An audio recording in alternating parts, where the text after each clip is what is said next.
Depuis novembre 2015, la question sécuritaire absorbe l'essentiel du débat hexagonal. Et il ne faut pas être grand clerc pour prédire que cette vague risque de vampiriser tout le débat d'idées dans la ligne droite vers les présidentielles. Des présidentielles qui risquent de virer au concours de beauté des protecteurs de la nation, avec un bon zeste de clientélisme catégoriel comme d'habitude.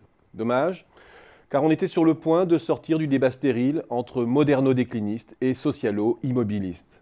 Vraiment dommage, car depuis quelques mois commençait à émerger une réflexion beaucoup plus ouverte, s'émancipant des postures stéréotypées. L'ouverture d'un chantier sur le Code du travail n'était plus un tabou pour une partie de la gauche. On prenait enfin conscience du rôle majeur de l'entrepreneur pour créer des richesses et de l'emploi. Un débat constructif s'ouvrait sur l'intérêt et les dangers de l'ubérisation du travail. J'arrêterai ici l'inventaire. La France prenait enfin conscience que l'on était passé depuis 15 ans au XXIe siècle. Hélas, les calculs présidentialistes risquent de noyer le débat dans les jeux tactiques et les mesurettes opportunistes au rendement immédiat. Alors, pour tenter de prendre un peu de hauteur, j'aimerais attirer l'attention ici, très loin d'être exhaustif, sur 3 chantiers économiques stratégiques et essentiels qui conditionnent l'avenir de l'économie française. Le chantier de la croissance d'abord. Un constat s'impose, malgré le refrain de l'alignement favorable des astres, une rengaine qui devrait impulser à elle seule 2 points de croissance supplémentaires, la médiocrité des perspectives de reprise révèle à quel point nos archaïsmes pèsent sur un potentiel de dynamisme pourtant exceptionnel.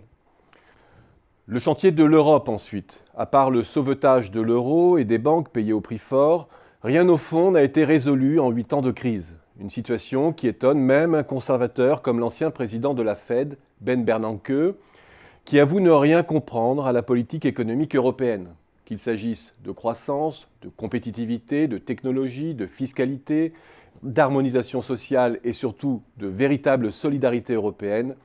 Le chantier est en friche. C'est un euphémisme. Le chantier de l'emploi, bien sûr. Il ne s'agit pas simplement de simplifier le code du travail et de réduire les charges. Nous vivons une révolution technologique et sociale exceptionnelle qui change totalement la donne. Un seul exemple, mesurer le temps de travail a de moins en moins de sens dans le monde digital, décentralisé, autonomisé et automatisé dans lequel nous entrons. La priorité, c'est de s'extraire des règles rigides qui sont incapables de s'adapter aux préoccupations spécifiques des secteurs et des entreprises les plus dynamiques et créatrices d'emplois, tout en créant les conditions d'un nouveau consensus social.